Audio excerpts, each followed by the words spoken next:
Global Bharat news पर एक बार फिर से लेकर हाजिर है प्रतापगढ़ जिले की दिन भर की बड़ी खबरें।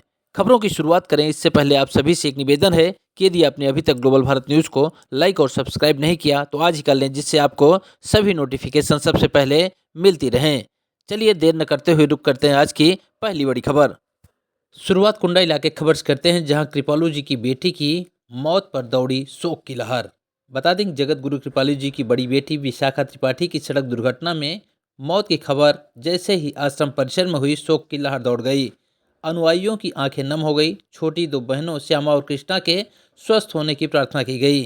कृपालू जी के बाद विशाखा ही जगत गुरु कृपाल परिषद की ओर से संचालित कार्यों को देखती थी। विभिन्न आयोजनों में उनका यहाँ आना होता था। कृपालू जी की सबसे बड़ी बेटी विशाखा त्रिपाठी ने पिता कृपालू जी को ही गुरु माना और अविवाहित रहकर राधा नाम का मिशन आगे बढ़ाने में बड़ी भूमिका निभाई। बड़ी बहन को देखते ही मझली बेटी श्यामा देवी और उनसे छोटी कृष्णा त्रिपाठी ने भी विवाह न करने का फैसला लेकर देश के साथ अमेरिका, कनाडा आदि देशों में भी नाम जप कार्यक्रम को गति दी। रमड़ेती स्थित जगत गुरु कृपालू आश्रम से जुड़े जानकार बताते हैं, कृपालू जी ने अपने जीते जी तीनों बेटियों को अपनी विरासत संभालने का जिम्मा दिया था।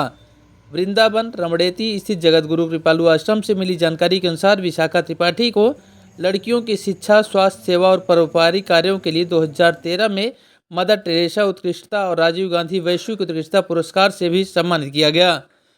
घटना की जानकारी होने के बाद कुंडा के विधायक राजा भैया भी मनगढ़ धाम पहुंचे, जहां अनुयायियों से मुलाकात किया और उन्हें हर संभव मदद का भरोसा भी दिया।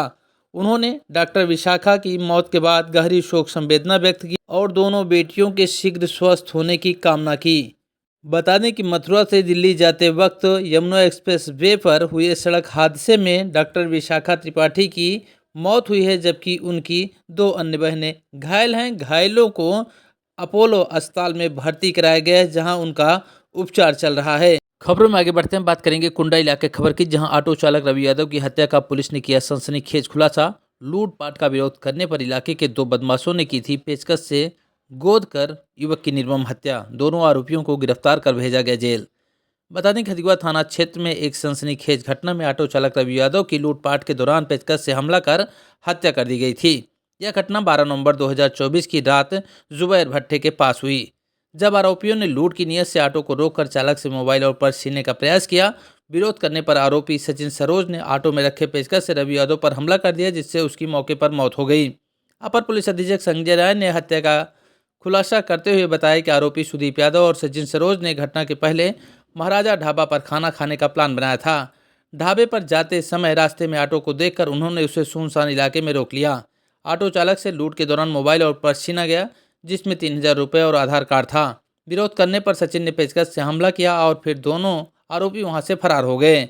दोनों आरोपियों को गिरफ्तार कर पुलिस ने जेल भेज दिया और आरोपियों के पास से लूट किए गए 3000 रुपये में से 1700 रुपये भी पुलिस ने बरामद किया है।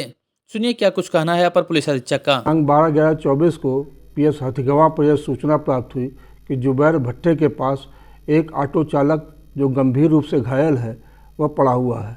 इस सूचना पर तत्काल पुलिस मौके पर पहुंची, उसको हॉस्पिटल में एडमिट कराया एवं उपचार के दौरान उसकी मृत्यु हो गई। उनके परिजनों से तहरीर प्राप्त करके सुसंगत धाराओं में अभियोग पंजीकृत किया गया। मृतक ड्राइवर का नाम रवि यादव था। घटना के अनावरण के लिए पुलिस अधीक्षक महोदय द्वारा स्वाट टीम एवं एसएचओ हथिगवा को नियुक्त किया गया था। सर्विलांस एवं सीसीटीवी की मदद से इस घटना का अनावरण किया गया एवं देव अभियुक्त सुदीप यादव एवं सचिन सरोज, जो कि बाघराय के रहने वाले थे, इनको हिरासत में ले कड़ाई से पूछताछ की गई। इन्होंने बताया कि यह भगवतीपुर के पास महाराज ढाबे पर खाना खाने जा रहे थे। इसको सुनसान रास्ते में देखकर इससे इन्होंने रुपए एवं मोबाइल छीना। ड्राइवर के प्रतिरोध करने पर उसी की गाड़ी से पेचकस निकालकर उसको गंभीर रूप से घायल कर दिया एवं बिना खाना खाए वापस लौट गए। चूँकि इनके कब्जे से लूटा गया मोबाइल एवं लूटे गए 3000 रुपये में से 1700 रुपये और मृतक का पर्स और आधार कार्ड बरामद किया गया है। जिस मोटरसाइकिल से उन्होंने घटना कैद की गई है उसको भी कब्जे में लिया गया है और पेचकस भी बरामद किया गया है। इस तरह इस घटना का सफल अनावरण किया गया है। खबरों में आगे बढ़ते हैं, बात करेंगे जिठवारा इलाके खबर की, जहां एसटीएफ ने जिठवारा पुलिस के सहयोग से 50,000 रुपये की इनामिया और गैंगस्टर एक्ट में वांछित अभियुक्त को फातिमा नगर मुंबई से किया गिरफ्तार, भेजा गया जेल।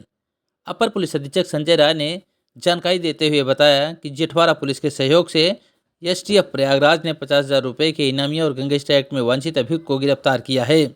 उन्होंने बताया कि यह गिरफ्तारी अनमोल होटल, फातिमा नगर, थाना शांति नगर, मुंबई से की गई। गिरफ्तार अभियुक्त का नाम आजम खान उर्फ आदम पुत्र निजाम, निवासी फजियालगढ़, थाना जिठवारा, जनपद प्रतापगढ़ है। गिरफ्तार अभियुक्त को पुलिस ने न्यायालय में पेश किया और न्यायालय के आदेश पर रविवार को जेल भेज दिया गया। खबरों में आगे बढ़ते हैं, बात करेंगे सदर इलाके खबर की, जहां वायनाड सीट पर हुई प्रियंका गांधी की ऐतिहासिक जीत पर अंबेडकर चौराहा स्थित कांग्रेस कार्यालय पर मनाया गया जश्न। बता दें कि अंबेडकर चौराहा स्थित कांग्रेस कार्यालय पर एकत्रित कांग्रेसियों द्वारा वायनाड पर हुई प्रियंका गांधी की ऐतिहासिक जीत पर जश्न मनाया गया।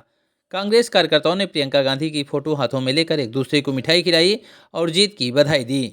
जिलाध्यक्ष डॉक्टर नीरज त्रिपाठी ने कहा कि प्रियंका गांधी अब पार्लियामेंट में आम आवाम की आवाज़ बनेंगी। उन्होंने कहा कि जिस तरीके से भारतीय जनता पार्टी लगातार गलत नीतियों से आज देश के आम जनमानस को परेशान कर रही है, अब उसका जवाब देने का वक्त आ गया है। खबरों में आगे बढ़ते हैं, बात करेंगे सदर इलाके खबर की, जहां नया माल गोदाम रोड पर शुरू हुआ आरओबी का निर्माण। बताने कि अयोध्या प्रयागराज राष्ट्रीय राजमार्ग पर भगवा चुंगी से भगवा महुआ सहित अन्य गांवों को जोड़ने वाली नया माल गोदाम रोड की रोड पर ओवरब्रिज का निर्माण रविवार से शुरू हो गया। केंद्र सरकार की ओर से राज्य सेतु निगम सुल्तानपुर डिवीजन ने ओवरब्रिज के निर्माण कार्य का जिम्मा लेने वाली गोंडा बलिया की 2 एजेंसी को बजट की पहली किस्त प्रदान की है। जंक्शन के समीप रेलवे की जमीन पर एजेंसी ने अस्थायी प्लांट बनाकर मजदूरों के प्रवास व उपकरण की व्यवस्था तय की है। लगभग 179 करोड़ रुपए के बजट से 19 पिलरों के सहारे ऊपरगामी मार्ग को जेल रोड क्रॉसिंग से जामताली, बीरापुर, उड़ैयाडीह, दिलीपुर सहित प्रमुख बाजारों को जोड़ते हुए बादशाहपुर के करीब जगनीपुर मोड़ को निकली सड़क पर राहगीरों को सुगम यातायात से पहुंचने में मदद होगी। 3 किलोमीटर के इस ओवरब्रिज का निर्माण होने से शहर से गुजरे हाईवे पर यातायात का बोझ कम हो जाएगा।